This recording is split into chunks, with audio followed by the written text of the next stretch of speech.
ഇതൊക്കെയാണ് ഇവിടെ കാണാനായിട്ട് പ്രത്യേകിച്ചുള്ളൂ. അല്ല വേറെ ഒരു തേങ്ങയില്ല. ഈ നാട്ടിൽ പോലിക്ക് നിൽക്കുന്നെങ്കിൽ മനസ്സിലായി അത്രേ ഉള്ളൂ. കണ്ട അന്ന് എനിക്ക് തോന്നുന്നു അവർ ഓരോ സമയത്ത് അവർ ഉപയോഗിച്ച സംഭവങ്ങളാണ്. ഇത് കുത്തുവിളക്ക്. ഇത് കുത്തുവിളക്കല്ലേ?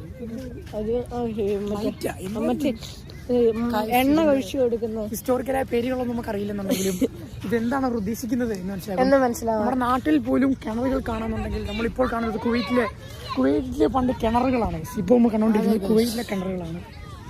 ഈ വന്നിരിക്കുന്ന ആൾ നമ്മുടെ കൂടെ വന്ന ആളാണ്. നമ്മുടെ സ്വന്തം ശ്രീതങ്ങളാണ് ഗൈസ്. എന്റെ അച്ഛനാണ്. അതെ, ചേട്ടന്റെ അച്ഛൻ കൂടിയാണ്.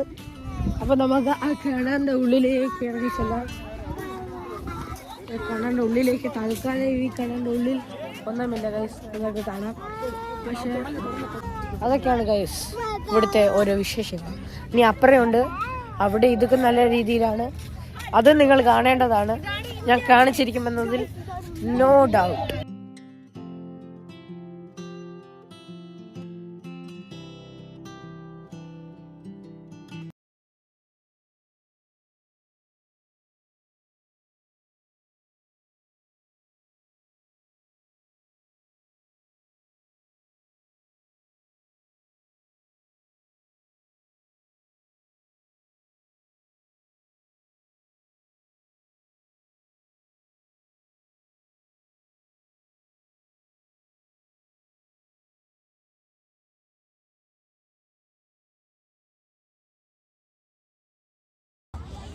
ഗായ്സ്, നമ്മുടെ കുഞ്ഞിനെ അങ്ങോട്ട് അവന് ആകാംക്ഷ കൊണ്ട് മുൾമുനയിൽ നിന്ന് അവനെ ഓടുകയാണ് അങ്ങോട്ട്.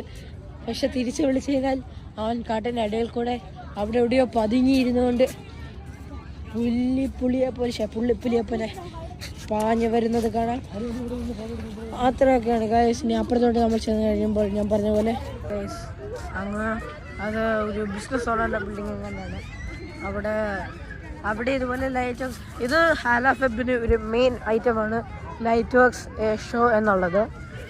അത് പക്ഷേ എല്ലാ തവണയും വെവ്വേറെ രീതിയിലായിരിക്കാം, അല്ലായിരിക്കാം. പക്ഷെ കാണുന്നത് നമ്മുടെ മനസ്സ് നിറയ്ക്കുമെന്നതിൽ യാതൊരു സംശയവുമില്ല.